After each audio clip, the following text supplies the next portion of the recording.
चोट के कारण ही जख्म नहीं लगते। कुछ कुछ बीमारियां शरीर में ऐसी होती हैं, जैसे शुगर की समस्या, हाथी पांव की समस्या, एलिफेंट लेग के नाम से भी उस समस्या को हम जानते हैं।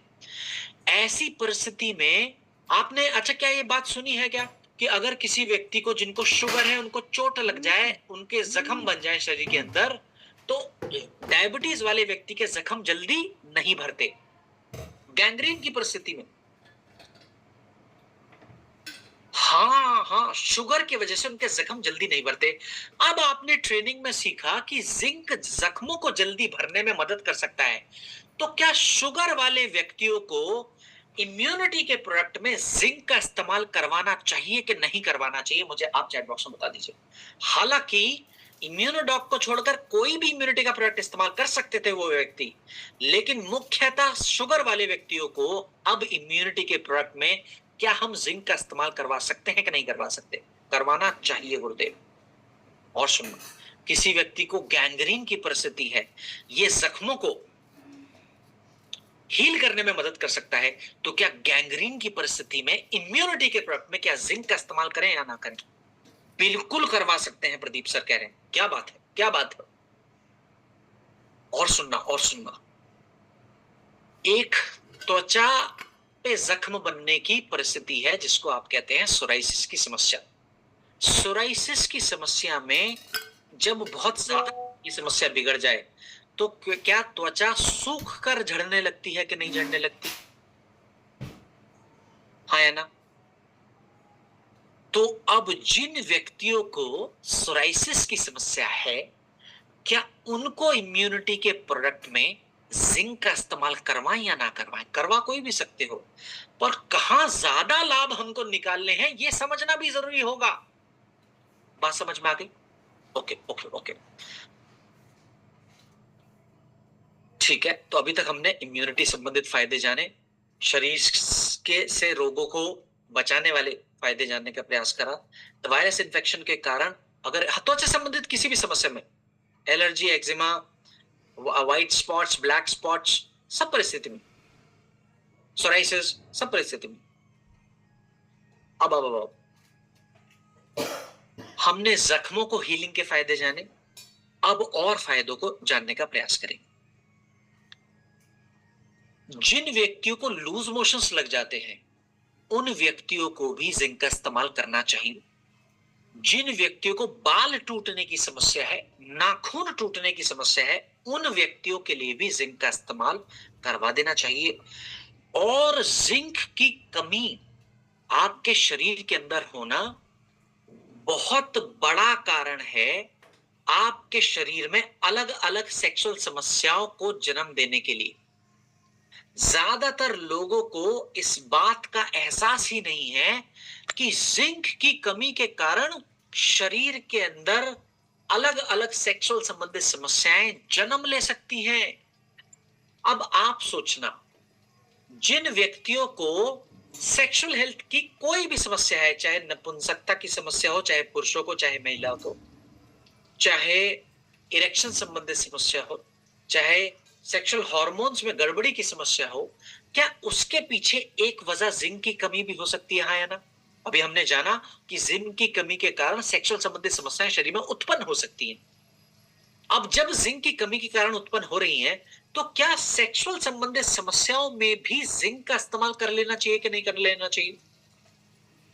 कर तो लेना चाहिए। आपको जिंक की कमी कितनी घातक है ये समझाने का प्रयास करूंगा, मेरे साथ बने रहिएगा। हम ये समझते हैं कि कोई पोषक तत्व क्या ही शरीर का बिगाड़ लेगा। मैंने आपको एक बात बताने का प्रयास करा, जिंक की कमी शरीर में आपकी सेक्सुअल हेल्थ को जन्म देने का काम कर सकता है, ये बिगाड़ लेगा। आपकी इम्यूनिटी को कमजोर बना सकता है, ये बिगाड़ लेगा। और भारत में जिंक की कमी के कारण 4.5 लाख बच्चे मृत्यु का शिकार बन जाते हैं। ये बिगाड़ने की ताकत रखता है किसी पोषक तत्वों की कमी शरीर के अंदर होना।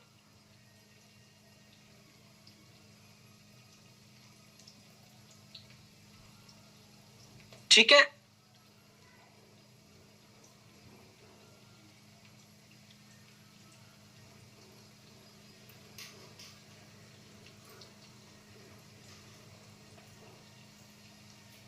ओके ओके ओके, मैं उत्तर कर दूंगा अभिषेक सर, मैं उत्तर कर दूंगा। पहले जिंक को कंप्लीट कर लेते हैं, अब जिस प्रोडक्ट पर है उस पे को कंप्लीट कर लेते हैं, फिर मैं उत्तर आपका दे दूंगा, परेशान मत होइए, ठीक है। अब सुनना, अब सुनना, अब सुनना। तो अभी हमने जाना कि जिंक की कमी शरीर के अंदर होना की वजह से भारत देश में 4.5 लाख बच्चे मृत्यु का सामना करते हैं हर साल। और अगर आप पूरे भारत देश की जनसंख्या का आंकड़ा देखें तो भारत में 40% जनसंख्या के अंदर जिंक की कमी है। अगर 100 करोड़ देशवासी हैं हमारे देश के अंदर, तो 100 करोड़ में से 40 करोड़ लोगों के अंदर जिंक नामक पोषक तत्व की कमी है। तो मेरा कहने का मतलब है जिंक हम सबके लिए जरूरी है ताकि हम एक स्वस्थ जीवन बिता सकें। अब इतने सारे फायदे हैं, कितनी मात्रा में जिंक का सेवन हमको करना चाहिए आपको समझाने का प्रयास करूंगा। एक टैबलेट दिन में एक बार लेना हमारे शरीर के लिए पर्याप्त है। तो जिंक टैबलेट अगर आप इम्यूनिटी के प्रोडक्ट में इस्तेमाल कर रहे हैं, एज अ हीलिंग का प्रोडक्ट इस्तेमाल कर रहे हैं, as a loose motion recovery product इस्तेमाल कर रहे हैं, एज अ बालों का प्रोडक्ट इस्तेमाल कर रहे हैं, त्वचा का प्रोडक्ट इस्तेमाल कर रहे हैं त्वचा की हीलिंग के लिए, तो जिंक का इस्तेमाल आपको एक टैबलेट दिन में एक बार ही करना है, 2 बार करने की जरूरत नहीं है। अब सुनना, बहुत व्यक्ति आपको ऐसे भी मिल सकते हैं जिनको इम्यूनिटी के प्रोडक्ट की जरूरत होगी लेकिन उनका बजट कम हो सकता है। ऐसे व्यक्तियों को भी इम्यूनिटी के प्रोडक्ट में जिंक का इस्तेमाल करवा सकते हो। एक टैबलेट दिन में एक बार आपको सेवन करने की जरूरत है। और जिंक का बॉटल के अंदर 60 टैबलेट्स हैं, तो जिनका बजट कम है एक बॉटल भी अगर लेंगे तो 2 महीना जिंक का सेवन वो कर सकते हैं। ठीक है, ठीक है। अब सावधानी क्या बरते, बच्चों को इसका इस्तेमाल ना करवाएं। अभी तो डेविड सर आपने बताया कि बच्चों में 4.5 लाख बच्चे ऐसे हैं जिनके अंदर जिंक की कमी के कारण मृत्यु का सामना कर रहे हैं। तो बच्चों के लिए काउसीडॉक है, उसका इस्तेमाल करवाइए, उसके अंदर जरूरी पोषक तत्वों की मात्रा मौजूद है। बच्चों को काउसीडॉक का इस्तेमाल करवाइए, किड्स डॉक की मात्रा का इस्तेमाल करवाइए। तो ये पोषक तत्वों से भरपूर प्रोडक्ट्स हैं जो बच्चों को आप इस्तेमाल करवा सकते हैं। टैबलेट का इस्तेमाल सीधा सीधा ना करें, ठीक। अब जिंक के बारे में हमने करा। और अब एक, चलो मैं ना अभिषेक सर आपके सवाल का उत्तर मैं आखिरी में दूंगा तो चलेगा? मुझे सवाल मैंने याद कर लिया और आपके सवाल का उत्तर मैं आखिरी में दूंगा, ठीक। अब बढ़ेंगे आज की ट्रेनिंग के एक और उम्दा प्रोडक्ट की ओर। प्रोडक्ट का नाम है टेस्टोफास्ट टैबलेट और पुरुषों की सेक्सुअल हेल्थ का प्रोडक्ट है। टेस्टोफास्ट टैबलेट इसका नाम है। और अच्छा, एक चीज और, जिंक के बारे में, एक टैबलेट दिन में एक बार लेना है। जिंक अपने आप में एक प्रकार का मिनरल है।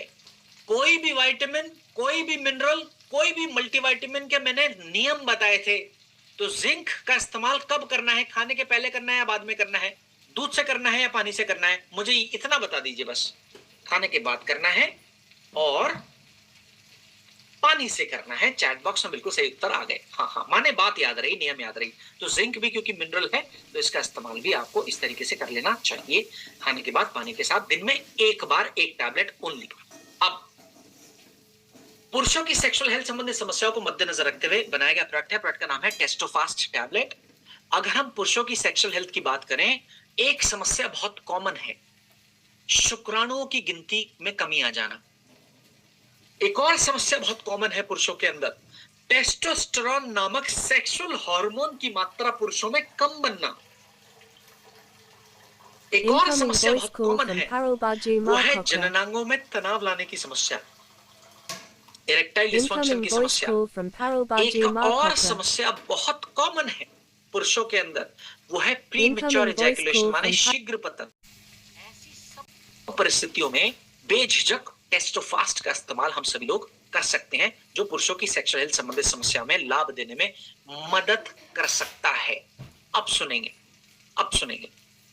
हाँ बिल्कुल अंजू मैम, बिल्कुल सही। इतनी सारी पुरुषों की समस्याएं हैं जहां पर हम टेस्टोफास्ट का इस्तेमाल कर सकते हैं। लेकिन आप सभी से एक सवाल करना चाहूंगा, क्या इन समस्याओं के शरीर में उत्पन्न होने के पीछे किसी खास मिनरल की शरीर में कमी हो सकती है? माने ये सारी समस्याएं जो शरीर में उत्पन्न हो रही हैं, क्या इनके पीछे किसी मिनरल की कमी हो सकती है जिसकी कमी की वजह से ये सारी समस्याएं शरीर में उत्पन्न हो रही होंगी? बढ़ती उम्र के कारण, खराब डाइट की वजह से, शरीर में जिंक की कमी के कारण ये सब समस्याएं जन्म ले सकती हैं। कई कारणों में से एक बड़ा कारण जिंक की कमी भी है। तो अब आप बताइए, क्या ऐसे व्यक्ति जो किसी भी प्रकार की सेक्सुअल हेल्थ संबंधित समस्या से जूझ रहे हैं, इनको जिंक का इस्तेमाल करवाएं या ना करें? कराना चाहिए। और आपके टेस्टोफास्ट के अंदर जिंक की मात्रा मौजूद है, अलग से इस्तेमाल कराने की जरूरत नहीं है। आपके टेस्टोफास्ट के अंदर जिंक की मात्रा और अन्य मिनरल्स की मात्रा भी मौजूद है। साथ ही साथ टेस्टोफास्ट के अंदर अश्वगंधा, सफेद मुसली, कौच के बीज, ऐसे हर्ब्स की मात्रा भी मौजूद है जो मिलजुल कर आपकी सेक्सुअल हेल्थ संबंधित समस्याओं में लाभ देने में योगदान दे सकते हैं, शरीर की मदद करने का काम कर सकते हैं। ठीक, अब अगर हम बात करें कि कितनी मात्रा में टेस्टोफास्ट का सेवन कर सकते हैं, एक एक टैबलेट दिन में 2 बार गुनगुने पानी के साथ खाना खाने के 1-1 घंटे के बाद इसका इस्तेमाल किया जा सकता है। अगर हम बात करें परहेज की, तो परहेज में खट्टी चीजों का सख्त परहेज रहेगा। मुख्य रूप से वो खट्टी चीजें जो मिर्च मसालों में इस्तेमाल की जाती हैं, जैसे इमली, जैसे अमचूर, जैसे खटाई, जैसे अचार, जैसे गोलगप्पे का पानी, जैसे टिक्कियों के ऊपर जो चटनियों का इस्तेमाल किया जाता है, तो वो सब चटनियों के अंदर खट्टी खटास युक्त चीजों का इस्तेमाल किया जाता है। इन चीजों का सख्ती से आपको परहेज करना है। और दही का इस्तेमाल कर सकते हो दोपहर में, दही का इस्तेमाल कर सकते हो दोपहर में। अब सुनो,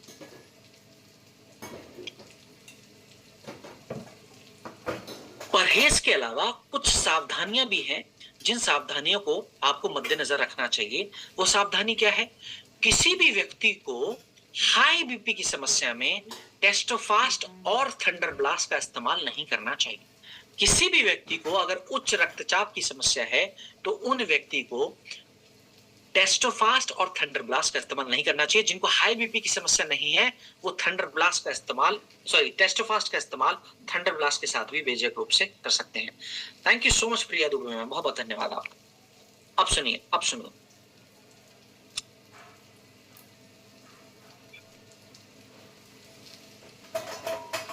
आज की ट्रेनिंग का एक और शानदार प्रोडक्ट है। प्रोडक्ट का नाम है आयरन टैबलेट। आपके शरीर के अंदर आयरन की कमी होना कारण बन सकता है खून की कमी होने का। आपके शरीर में आयरन की कमी होना कारण बन सकता है हीमोग्लोबिन की कमी होने का। और किसी व्यक्ति के अंदर अगर खून की कमी है, हीमोग्लोबिन की कमी है, तो उन व्यक्ति के अंदर पोषक तत्वों की कमी होना भी एक आम समस्या बन सकता है। किसी के अंदर अगर खून की कमी है, हीमोग्लोबिन की कमी है, तो पोषक तत्वों की कमी भी हो सकती है उनके अंदर। और खून की कमी होना आपकी रोग प्रतिरोधक क्षमता को कमजोर बनाने का काम कर सकता है। तो ऐसे व्यक्तियों में इम्यूनिटी भी कम हो सकती है। खून की कमी होना के कारण ऑक्सीजन की कमी का सामना भी आपको करना पड़ सकता है शरीर के अंदर। खून की कमी की वजह से ऊर्जा की कमी भी हो सकती है आपके शरीर के अंदर। खून की कमी अगर आपके शरीर के अंदर है, जिसकी वजह से पोषक तत्वों की कमी है, तो कहीं ना कहीं शरीर की ग्रोथ में भी बाधा बन सकती है। खून की कमी होना तो शरीर के विकास में भी बाधा बनने का काम कर सकता है, खून की कमी का होना। और सुनिए, आपके शरीर के अंदर खून की कमी होना मानसिक समस्याओं को भी जन्म देने का काम कर सकता है।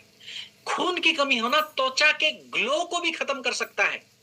कहने का मतलब यह है, किसी भी परिस्थिति में खून की कमी होना सेहत के लिए अच्छा है नहीं। और इस खून की कमी को पूरा करने में आयरन सप्लीमेंट अच्छी भूमिका निभाने का काम कर सकता है, बशर्ते आयरन शरीर के अंदर पचे। और आयरन शरीर के अंदर कब पचेगा? जब उसका इस्तेमाल विटामिन सी के साथ किया जाए। आपके आयरन के टैबलेट में आयरन के साथ साथ विटामिन सी की मात्रा भी मौजूद है।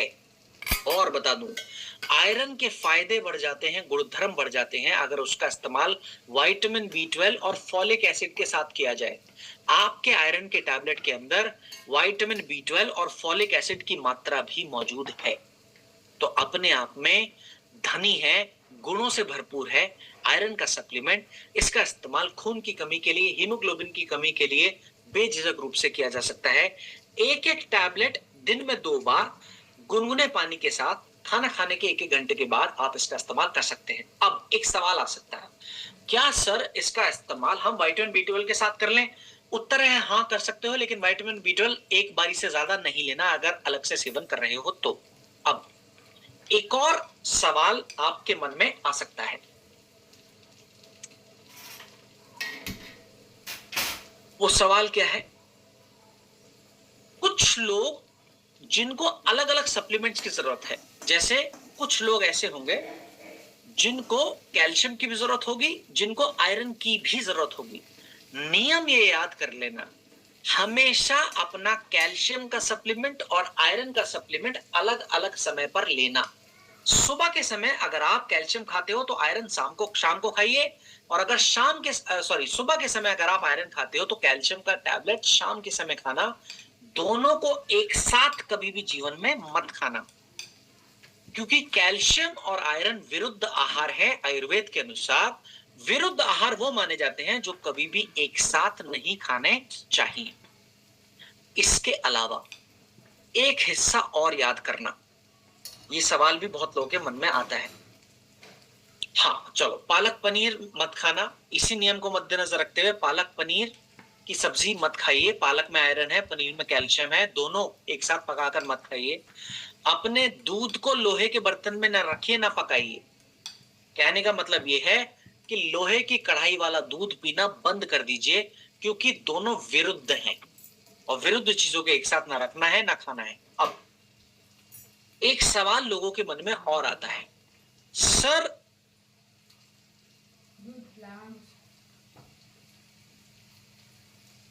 गैप के साथ लीजिए गुरुदेव, फिर गैप कर दीजिए। ठीक, आप सुनना, मैं बताऊंगा। बहुत लोगों के मन में ये आता है कि आयरन टैबलेट और हीमोडॉक सिरप क्या एक साथ ले ले? निवेदन है नहीं, स्टील में यूज कर सकते हैं, मिट्टी के बर्तन में यूज कर सकते हैं। दोनों में से किसी भी एक का इस्तेमाल करिए, या तो आयरन टैबलेट लीजिए या हीमोडॉक का इस्तेमाल करिए, दोनों में से कोई भी एक। एक और हिस्सा आता है मन के अंदर, क्या आयरन टैबलेट बच्चों को दे दें? जवाब है नहीं। अगर बच्चों में खून की कमी है तो उनको आयरन टैबलेट की जगह 5 ml तक की मात्रा में हीमोडॉक का इस्तेमाल करवा सकते हो। क्लियर हो गई बात? हर हिस्से को मैंने कवर करने का प्रयास करा है। ठीक, चलिए बढ़ेंगे आज की ट्रेनिंग के अगले हिस्से की ओर,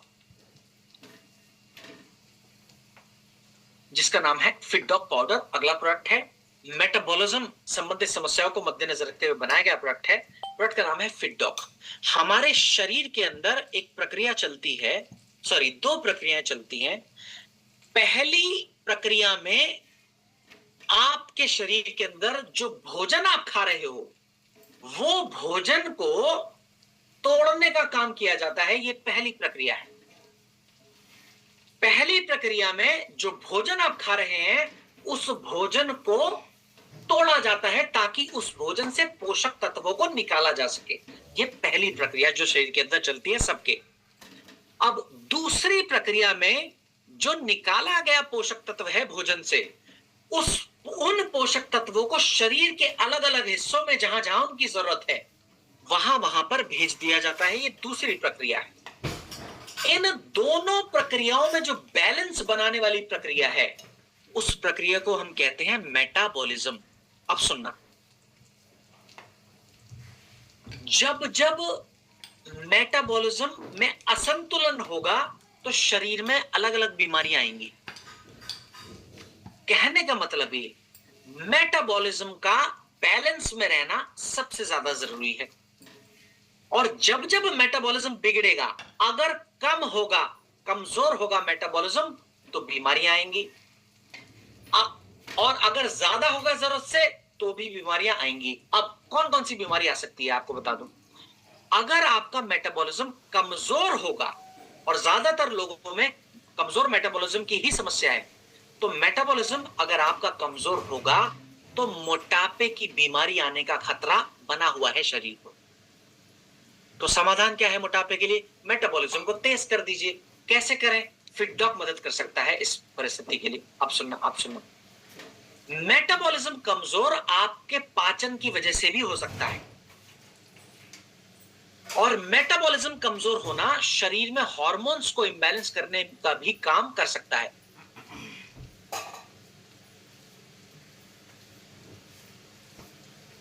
अभी आएंगे, अभी समय थोड़ा कम है योग्यता मैम, समय थोड़ा सा कम है, पहले प्रोडक्ट्स को कवर कर लेते हैं, मैं आ जाऊंगा, आप जो भी सवाल है डाल दीजिएगा।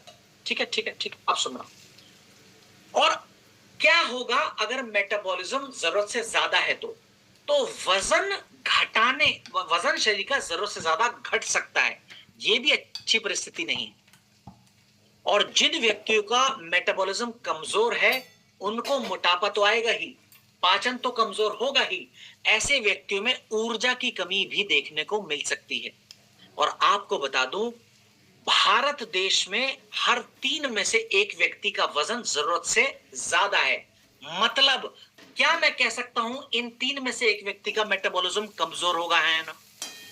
जब हमने जाना मेटाबॉलिज्म कमजोर होने के कारण मोटापा बढ़ सकता है और भारत में हर 3 में से 1 व्यक्ति का वजन जरूरत से ज्यादा है, तो हम ये बात भी कह सकते हैं कि इन व्यक्तियों का मेटाबॉलिज्म कमजोर होगा। तो जो व्यक्ति वजन घटाने के लिए काम कर रहे हैं, जिन व्यक्तियों को हाइपोथायरॉयडिज्म की समस्या है, माना मोटापे वाला थायराइड होने की समस्या है, वो व्यक्ति, जिन व्यक्तियों का पाचन कमजोर होने की समस्या है, जिन व्यक्तियों में ऊर्जा कम होने की समस्या है, जो व्यक्ति जिम जाने से पहले शरीर को ऊर्जावान बनाना चाहते हैं, हर वो व्यक्ति फिट डॉग पाउडर का इस्तेमाल कर सकते हैं, क्योंकि पाचन को मजबूत बनाने में, मेटाबॉलिज्म को मजबूत बनाने में, शरीर के ऊर्जा को बढ़ाने में बहुत अच्छी तरीके से भूमिका निभाने का काम कर सकता है। कितनी मात्रा में सेवन करें? 1 से 2 ग्राम की मात्रा गुनगुने पानी के साथ दिन में 2 बार, 2 से 3 बार, खाना खाने के पहले या बाद में, दोनों तरीके से इसका सेवन कर सकते हैं। अब किसको इस्तेमाल नहीं करना? अगर किसी व्यक्ति का वजन जरूरत से ज्यादा कम है वो इस्तेमाल ना करें। किसी व्यक्ति को हाइपर थायरॉयडिज्म है वो भी इस्तेमाल ना करें, माने जिनका थायराइड बहुत तेज काम कर रहा है पहले से ही, उनको भी इसका इस्तेमाल नहीं करना चाहिए। आज की ट्रेनिंग का एक और शानदार प्रोडक्ट है, बच्चों की हाइट को बढ़ाने में योगदान देने में मदद कर सकता है ये प्रोडक्ट। इसका नाम है हाइट डॉग पाउडर। कहीं ना कहीं हाइट रुकने के पीछे एक वजह कॉमन है, वो वजह है पोषक तत्वों की कमी। बच्चों की हाइट रुकने के पीछे एक ये कॉमन वजह है, वो है पोषक तत्वों की कमी। आपके शरीर का विकास कहीं ना कहीं तभी रुकेगा जब पर्याप्त मात्रा में पोषक तत्व ना मिल रहे। तो सही समाधान क्या होना चाहिए? आप पर्याप्त मात्रा में पोषक तत्व का देना शुरू कर दीजिए। अगर आप बच्चों की हाइट बढ़ाना चाहते हैं, पर्याप्त मात्रा में प्रोटीन, पर्याप्त मात्रा में कैल्शियम, पर्याप्त मात्रा में विटामिन डी, इन सब चीजों का इस्तेमाल आप करें तो बच्चों की हाइट बढ़ाने में मदद मिल सकती है। दुर्भाग्य की बात यह है, भारत के 35% बच्चों की शारीरिक विकास रुका हुआ है। कारण कहीं ना कहीं पोषक तत्वों की कमी है। अब हमारा हाइट डॉग कैसे मदद कर सकता है इन कमियों को पूरा करने में? हमारे शरीर को जो जो पोषक तत्व चाहिए, जैसे प्रोटीन, जैसे कार्ब्स, जैसे फैट्स, जैसे विटामिन्स, जैसे मिनरल्स, जो जो पोषक तत्व शरीर को चाहिए, वो सब पोषक तत्वों की मात्रा हमारे हाइट डॉग के अंदर मौजूद है। आप सभी को मैंने बताया था, बच्चों में खीज ग्रोथ को बढ़ाने में मदद करता है, जब हमने काउसी डॉग की बात की थी। तो आप सभी को बता दूं, आपके हाइट डॉग के अंदर खीज की मात्रा का भी इस्तेमाल किया गया है। प्रोटीन की मात्रा के साथ साथ, कैल्शियम की मात्रा के साथ साथ, विटामिन डी की मात्रा के साथ साथ इसके अंदर खीज की मात्रा का भी इस्तेमाल किया गया है। और आंतों के अंदर अच्छे जीवाणुओं की संख्या को बढ़ाने के लिए प्रोबायोटिक्स की मात्रा का भी हाइट डॉग के अंदर इस्तेमाल किया गया है। कितनी मात्रा में इसका इस्तेमाल कर सकते हैं?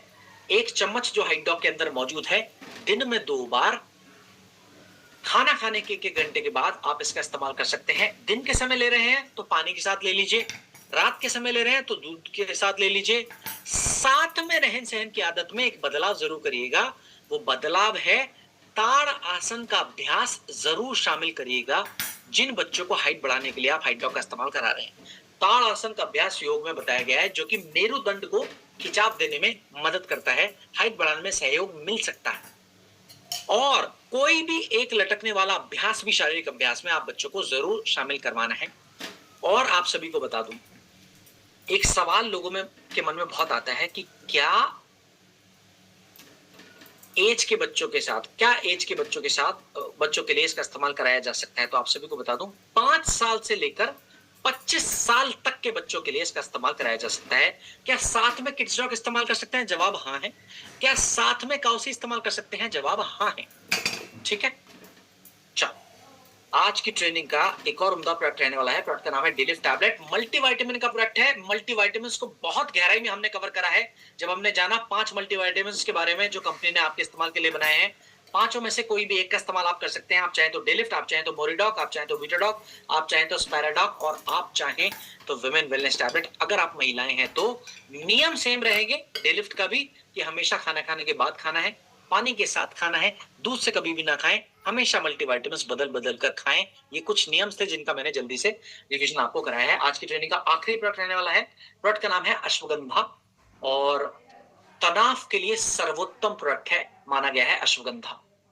तो जिन व्यक्तियों को तनाव रहता है बेझिझक रूप से इस्तेमाल कर सकते हैं। डिप्रेशन के लिए, मेंटल हेल्थ को अच्छा रखने के लिए अश्वगंधा बहुत अच्छा माना गया है। रिसर्चर्स द्वारा इस बात को प्रमाण दिया गया। इसके अलावा जिन व्यक्तियों को नींद ना आने की समस्या है वो लोग भी अश्वगंधा का इस्तेमाल कर सकते हैं।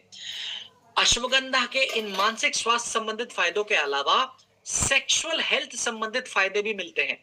तो सेक्सुअल कमजोरियों को मिटाने के लिए, शरीर की ऊर्जा को बढ़ाने के लिए, शरीर से थकान को मिटाने के लिए भी अश्वगंधा का इस्तेमाल बेझिझक रूप से किया जा सकता है। यहां तक के अश्वगंधा आपकी मांसपेशियों के लिए भी बहुत अच्छा है।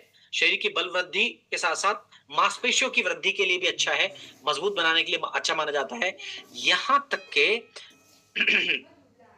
अश्वगंधा ओवरऑल आपके हेल्थ का सपोर्टर हब का काम कर सकता है। तो माने ओवरऑल हेल्थ को प्रमोट करने में मदद कर सकता है अश्वगंधा का इस्तेमाल। हमारा अश्वगंधा बाकी के बाजार के अश्वगंधा से बेहतर इसलिए है क्योंकि ये KSM 66 का ग्रेड है, और KSM 66 ग्रेड का जो अश्वगंधा है उसके अंदर 5% ज्यादा एक्टिव कंपाउंड्स की मात्रा मौजूद होती है नॉर्मल अश्वगंधा के मुकाबले। तो इसका इस्तेमाल एक एक टैबलेट की मात्रा में दिन में 2 बार खाना खाने के 1 घंटे के बाद आप बेझिझक रूप से कर सकते हैं। अब सारे प्रोडक्ट्स को हमने कवर करा। 1-2 सवाल ले लेता हूं जो शॉर्ट मोर के समय पर आए। आयरन और कैल्शियम दोनों टैबलेट चल रही हैं और आपने दोनों को दोनों टाइम सजेस्ट किया है, तो दोनों टाइम कैसे ले सकते हैं? अच्छा, ऐसी परिस्थिति में कम से कम 3 घंटे का गैप रखें। माने सुबह के समय अगर आपने 7 बजे आयरन खाया है और आपको कैल्शियम खाने की भी जरूरत है, तो 3 घंटे के पहले सेवन ना करें। कम से कम 3 घंटे का अंतर जरूर लाएं जिनको दोनों की जरूरत है। ठीक है, चलो एक हिस्सा ये हमने कवर कर लिया।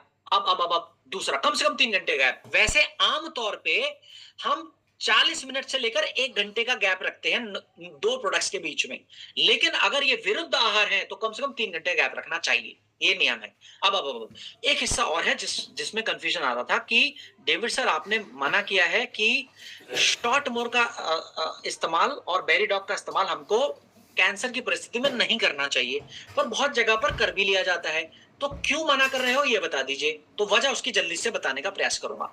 इसको बहुत ध्यान से सुनना, जिनका भी ये सवाल था, अभिषेक सर का मेरे ख्याल से ये सवाल था, वो उत्तर देने का प्रयास करूंगा। अपने जीवन में आप अगर कैंसर को पढ़ें, कैंसर को समझें, तो आप ये जानेंगे कैंसर खतरनाक तब बनता है जब कैंसर सेल मल्टीप्लाई होने लग जाए। हाँ है ना, कैंसर बहुत खतरनाक बन जाता है जब वो बढ़ने लग जाए।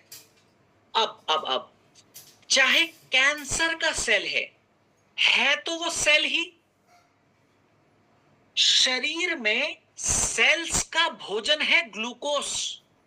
आप जो भी खाना खाते हो वो खाने की पाचन क्रिया पूरी होने के बाद उस खाने से शरीर ग्लूकोज को निकाल लेता है और वो ग्लूकोज आपके सेल्स के अंदर जाकर सेल्स का भोजन बन जाता है।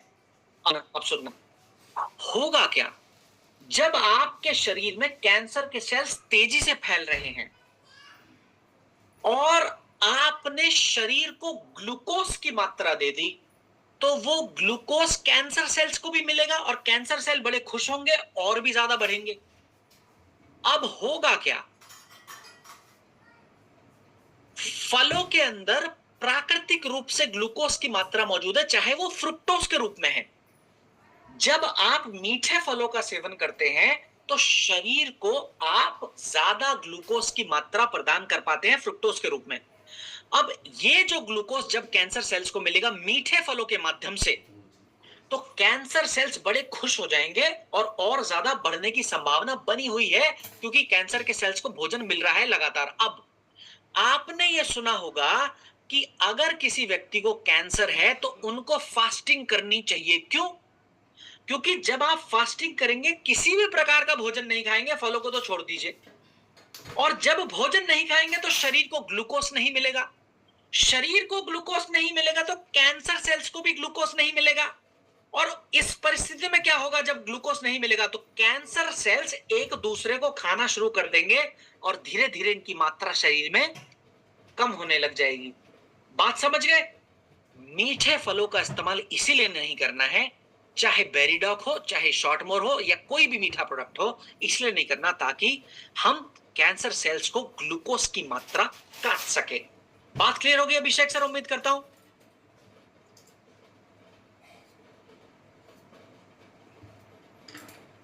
हाँ, तो इसलिए आपको बेरीडॉक का भी इस्तेमाल नहीं करना और शॉर्टमोर का भी इस्तेमाल नहीं करना कैंसर की परिस्थिति में। ठीक है, चलो चलो चलो चलो चलो चलो। इसी के साथ आपको हैंड ओवर करना चाहूंगा मैं किरण मैम के काबिल हाथों में। Thank you so much once again all of you, and thank you so much Kiran ma'am